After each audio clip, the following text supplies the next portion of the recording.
Computer की एक और शानदार प्रैक्टिस सेट में आप सभी दोस्तों का बहुत बहुत स्वागत है।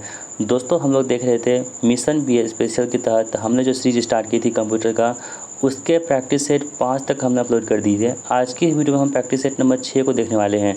दोस्तों, क्या हुआ था कि बहुत सारे यूट्यूबर जो वीडियो बनाते हैं वो क्या करते हैं, हमारे थंबनेल को कॉपी कर लेते हैं, इसलिए हमें थंबनेल को चेंज करना पड़ता है। ठीक है, तो उन सभी से हम रिक्वेस्ट करते हैं जो भी हमारे थंबनेल को कॉपी करते हैं, आपसे हम रिक्वेस्ट करते हैं, आपको हम चेतावनी वार्निंग में दिए थे कि आप अपने थंबनेल को चेंज कर लीजिए, लेकिन आपने इस बात को नहीं माना है। एक बार और हम फिर से कह रहे हैं, यदि आप नहीं मानेंगे तो आपके चैनल पर स्ट्राइक चला जाएगा और आपका चैनल बर्बाद हो जाएगा और आपकी मेहनत जो है ना सब पानी में चला जाएगा। इसलिए हम आपसे रिक्वेस्ट करते हैं, प्लीज़ आप अपने कंटेंट पर ध्यान दीजिए और अपना थंबनेल बनाइए। ठीक है दोस्तों, आज की इस वीडियो में हम प्रैक्टिस सेट नंबर 6 को देखेंगे और प्रैक्टिस सेट 6 में आपको हम 35% लिए हैं। ठीक है दोस्तों, ये 100 MCQ का श्रृंखला होगा जिसमें हम आज जो है ना 35 प्लस प्रश्नों को देखने वाले हैं। तो इस वीडियो को आप ध्यान से देखिए और इस वीडियो को देखने के बाद आपका स्कोर कितना बन रहा है, अपना स्कोर भी हमें कमेंट बॉक्स में शेयर ज़रूर कीजिएगा। दोस्तों, पहला सवाल आपकी स्क्रीन पर है, कह रहा है कि ईमेल एड्रेस के बारे में निम्नलिखित में से कौन से कथन गलत है। ठीक है दोस्तों, आपके एग्जाम में जो ईमेल है ना, ईमेल से संबंधित महत्वपूर्ण प्रश्न पूछे जाते हैं।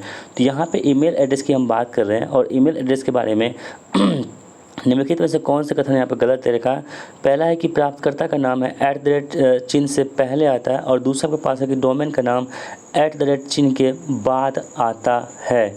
ठीक है, तो दोस्तों यहाँ पे देखिए, जो प्राप्त करता है ना, जैसे कि मान लीजिए कि आपका चैनल होगा, मेरा क्या है अंडरस्टूड स्टडी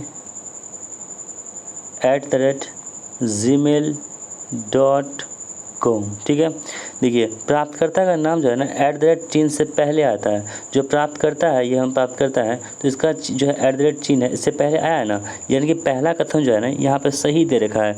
दूसरा क्या है कि डोमेन का नाम जो है ना @ चिन्ह के बाद आता है। दोस्तों, डोमेन क्या होता है, ये होता है gmail.com। ये क्या है, डोमेन है। तो डोमेन दोस्तों है ना, डोमेन का नाम जो है @ के बाद आता है, तो ये भी कथन बिल्कुल सही है। तो यानी कि दोनों कथन जो है यहाँ पे वो बिल्कुल सही दे रखा है। हमको क्या कह रहा है, यहाँ पे गलत कथन चुनने के लिए कह रहा है। तो यहाँ पे गलत कथन, कोई भी कथन जो है यहाँ पे गलत नहीं है, इसलिए ना तो 1 और ना ही 2 यहाँ पे सही जवाब हो जाएगा। ठीक है, तो ऐसे प्रश्नों को आपको ध्यान रखना होगा दोस्तों। ईमेल से महत्वपूर्ण प्रश्न पूछे जाते हैं, तो जितने भी ईमेल के प्रश्न होते हैं हम सभी आपके लिए लेके आएंगे। तो इसके लिए यदि आप चैनल पर नए हैं तो चैनल को सब्सक्राइब करके रख लीजिए। निम्नलिखित में से कौन कंप्यूटर के CPU के एक भाग है। दोस्तों, कंप्यूटर का जो मस्तिष्क होता है, ब्रेन ऑफ कंप्यूटर, उसे CPU कहते हैं और CPU का फुल फॉर्म क्या होता है, सेंट्रल प्रोसेसिंग यूनिट होता है। अब यहाँ पे प्रश्न ये कह रहा है कि कौन सा CPU का एक भाग है। मदरबोर्ड है, SRAM है, ALU है और DRAM है। ठीक है, तो दोस्तों आप ध्यान रखेंगे CPU में दोस्तों क्या होता है ना कि ALU होता है। ठीक है, प्लस रजिस्टर भी होता है, तो ये भी आप याद रखेंगे। तो ऑप्शन में बी यहाँ पे है, अर्थमेटिक लॉजिक यूनिट जो होती है वो CPU के भाग के अंतर्गत आते हैं। अगला सवाल आपके स्क्रीन पर है कि प्रॉक्सी सर्वर निम्नलिखित में से किसके लिए प्रयोग किया जाता है। दोस्तों, प्रॉक्सी सर्वर जो होता है ना PROXY, प्रॉक्सी सर्वर जो होती है वो किसके लिए प्रयोग होती है आपको बताना है।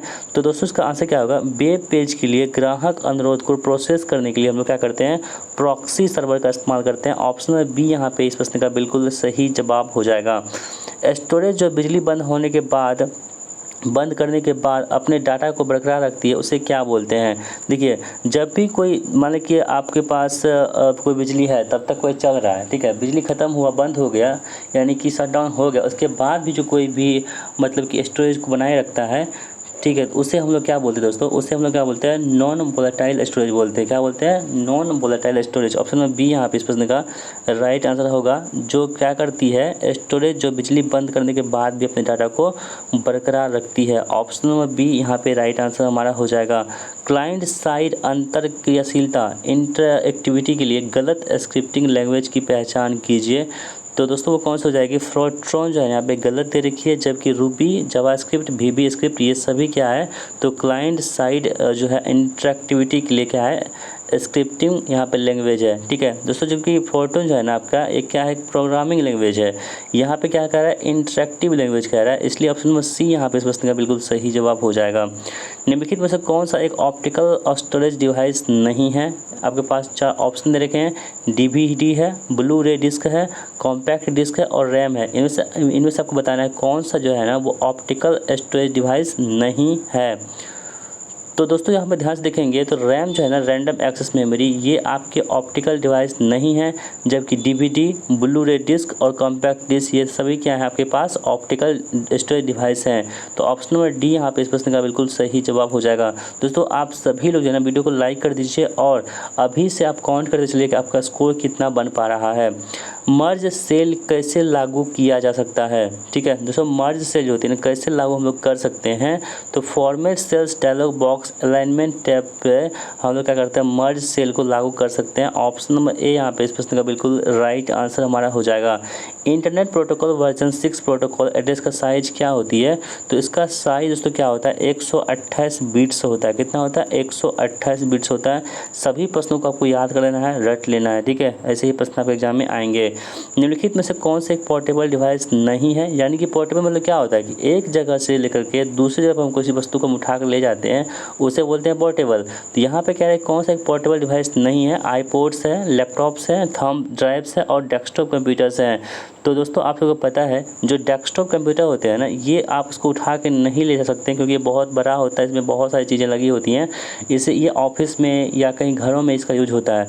जब भी दोस्तों आईपॉड होता है, टैबलेट्स होते हैं और थंब ड्राइव होते हैं, ये सभी को हम क्या कर सकते हैं, अपने बैग में भी कैरी कर सकते हैं, यानी कि एक जगह से दूसरी जगह ले जा सकते हैं। जबकि डेस्कटॉप कंप्यूटर को हम लोग यहाँ पे मतलब कि पोर्टेबल ये डिवाइस नहीं होती है।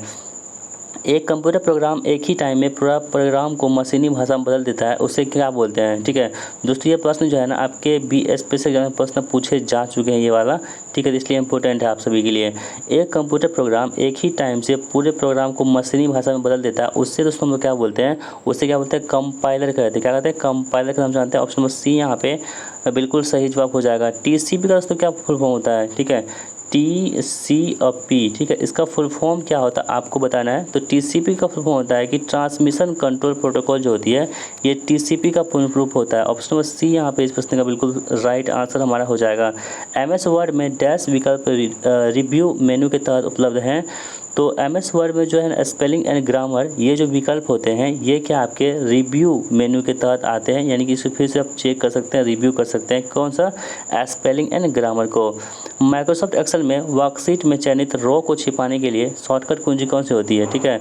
तो यहाँ पे एक्सेल की हम बात कर रहे हैं और एक्सेल में जो वर्कशीट होती है उसमें जो रो होते हैं, रो और कॉलम होता है ना, तो रो को छिपाने के लिए यानी हाइड करने के लिए जो शॉर्टकट कुंजी होती है, शॉर्टकट की होती है, वो कौन सी होती है आपको बताना है। तो दोस्तों वो कौन सी होती है, कंट्रोल प्लस क्या होती है, जी जो होती है, इससे हम क्लिक करेंगे तो क्या होगी, वर्कशीट में चयनित रो को छिपा सकते हैं। अगला सवाल है कि आप कॉलम की चौड़ाई को ऑटो फिट कर सकते हैं, कैसे कर सकते हैं। तो दोस्तों कॉलम हेडर पर कॉलम के दाएं बॉर्डर पर डबल क्लिक करने से क्या होती है, कॉलम के जो चौड़ाई होती है वो ऑटो फिट हो सकती है। ऑप्शन नंबर सी यहाँ पे इस प्रश्न का बिल्कुल राइट आंसर हमारा हो जाएगा। निम्नलिखित में से कौन सा एक इनपुट डिवाइस है, ठीक है, आपके पास 4 ऑप्शन दे रखे हैं, इनमें से आपको बताना है कौन सा एक जो है ना इनपुट डिवाइस हो जाएगा। दोस्तों OCR जो होती है यानी कि ऑप्टिकल कैरेक्टर रीडर, ये क्या होती है, एक प्रकार का क्या होता है आपका इनपुट डिवाइस होता है, ठीक है। जबकि आपके पास प्रोजेक्टर जो है आपके आउटपुट डिवाइस हैं, ठीक है। उसके बाद जो हेडफोन्स हैं ये आपके आउटपुट डिवाइस हैं और जो इंकजेट प्रिंटर है ये आपके आउटपुट डिवाइस हैं। जबकि यहाँ पे OCR यानी कि ऑप्टिकल कैरेक्टर रीडर, ये क्या है, आपके इनपुट डिवाइस के उदाहरण हैं। चलिए बढ़ते हैं अगले सवाल की ओर। और अगला सवाल आपकी स्क्रीन पर है दोस्तों, कह रहा है कि निम्नलिखित में से किसमें एक इलेक्ट्रॉनिक लेखन क्षेत्र और एक पेन होता है जो इसके साथ कार्य करता है। तो दोस्तों क्या होता है, ग्राफिक्स टैबलेट, ठीक है। ग्राफिक्स टैबलेट में क्या होती है कि एक इलेक्ट्रॉनिक लेखन क्षेत्र होता है और उसमें क्या होता है, पेन होता है, याद रखेंगे। चयनित सेल को जल्दी से ऑटो गणना के लिए आप क्या करेंगे, तो चयनित सेल को जल्दी से ऑटो गणना के लिए क्या करेंगे, tool bar auto calculate button पर क्लिक करेंगे। ऑप्शन नंबर बी यहाँ पे सही होगा। ऑपरेटिंग सिस्टम जो एक डिवाइस में निहित होता है और रोम में रहता है वो कौन सा होता है, तो वो क्या होता है, एम्बेडेड ऑपरेटिंग सिस्टम जो होती है वो क्या होती है, एक डिवाइस में निहित होता है जो रोम में रहता है। क्लियर ऑल फॉर्मेटिंग विकल्प किस रिबन टैब में उपलब्ध होता है, तो क्लियर ऑल जो फॉर्मेटिंग विकल्प है ना किस रिबन टैब में उपलब्ध होता है दोस्तों, तो ये आपके होते हैं किसमें, होम में होते हैं। किसमें होते हैं, होम टैब में ये आपको क्लियर ऑल जो है फॉर्मेटिंग डिवाइस देखने को मिल जाती है। MS एक्सेल 2016 में एक सेल में दशमलव बिंदु के बाद अंकों की संख्या को कम करने के लिए शॉर्टकट कुंजी क्या है, तो इसका शॉर्टकट कुंजी दोस्तों क्या है, तो Alt+H+9 जो है ये आपके शॉर्टकट कुंजी यहाँ पे हो जाएंगे। डिफ़ॉल्ट रूप से एक्सेल 3 वर्कशीट प्रदान करता है। आपको इनमें से केवल 2 की आवश्यकता है। आप तीसरे को कैसे हटाएंगे?